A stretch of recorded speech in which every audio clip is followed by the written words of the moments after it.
Read by AI, based on the book Feeling Seen by a Machine, by Donna Bedford.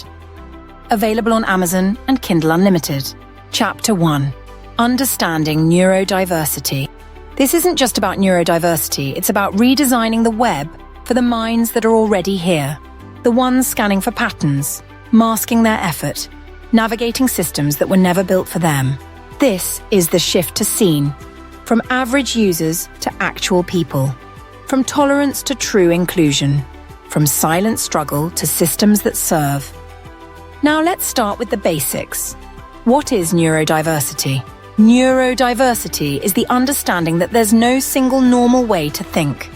It includes a range of neurological differences, like ADHD, autism, dyslexia, dyspraxia, Tourette's, OCD, and others, that affect how people learn, communicate, and interact with the world. These aren't conditions to fix, they're cognitive variations to understand. I didn't grow up with a diagnosis. I grew up adapting. I was a quiet kid. Piano, books, and coding were my lanes. I spent a lot of time in my own world, and for good reason. I was deaf. Profoundly, and by the time sound arrived, I had already built my world in silence. It wasn't until I was around 13 that science caught up and gave me sound. Now AI gave me voice, or at least the words I needed to tell my story. Of course, back then, I'd already developed ways of working around what I couldn't hear. I read lips. I watched patterns. I built rules for how the world worked. I got good at fitting in. That skill, fitting in, is something a lot of neurodivergent people become experts in. We don't always know why things feel harder, louder, messier, but we know how to adjust. We mask, we mimic, we work twice as hard to seem like we're working half as hard, and we often burn out.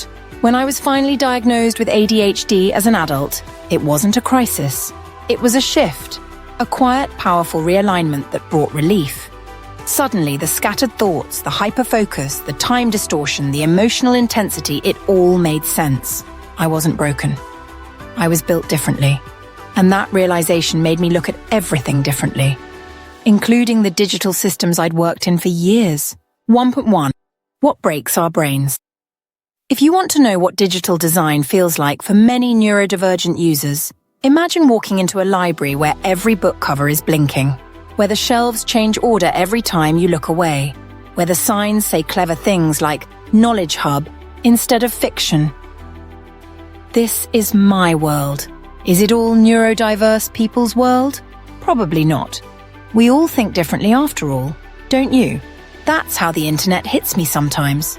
Flashing pop-ups, inconsistent layouts, vague menu labels, autoplay videos, hidden navigation. It's exhausting.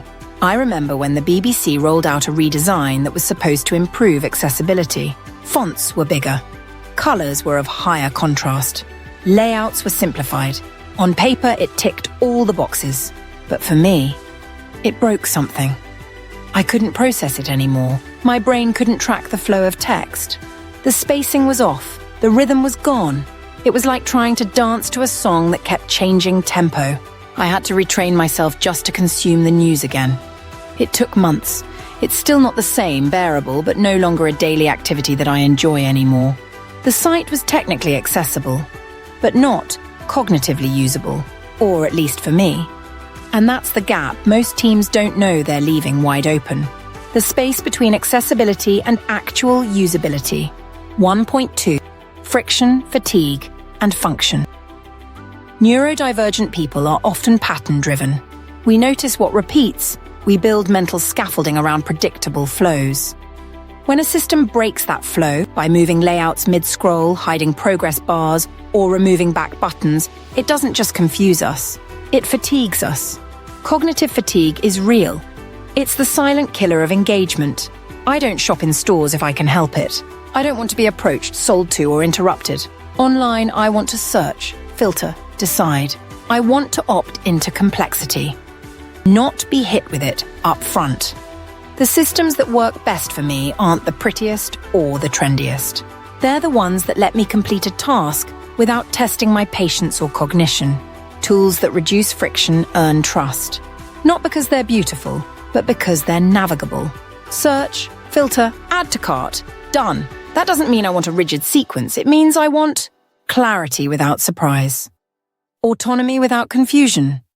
The goal isn't linearity, it's predictable flow with flexible control. That's what creates calm. And calm earns trust. 1.3. The invisible workload. Most people think accessibility is about what you can do. But for neurodivergent users, it's often about how hard it is to do it. That BBC site, I could still read it. Technically. But it took 10 times the effort. Every line was harder. Every pause was longer. Everything that had been familiar, comfortable, wasn't quite right anymore. And no one saw that cost but me. That's the invisible workload we carry. The extra clicks, the double-checking, the mental resets, the time spent recovering from a website that felt like a sensory attack. And we almost never tell you, we just leave. That's why inclusive design isn't just a nice-to-have. It's a retention strategy. 1.4. When you know you can change it. Getting diagnosed with ADHD didn't change who I was, but it gave me a framework to understand the systems I struggled with and a language to advocate for something better. It also gave me insight into my own work. I've spent years helping brands show up in search, building SEO strategies that align with how people look for answers. But until my diagnosis, I didn't fully grasp how differently some of us search, how differently we read, how differently we need things presented. Since then, I've made it part of my practice to include neurodiversity in my conversations, in my work, because it's not an edge case. It's a growing population, and it's been underserved for too long.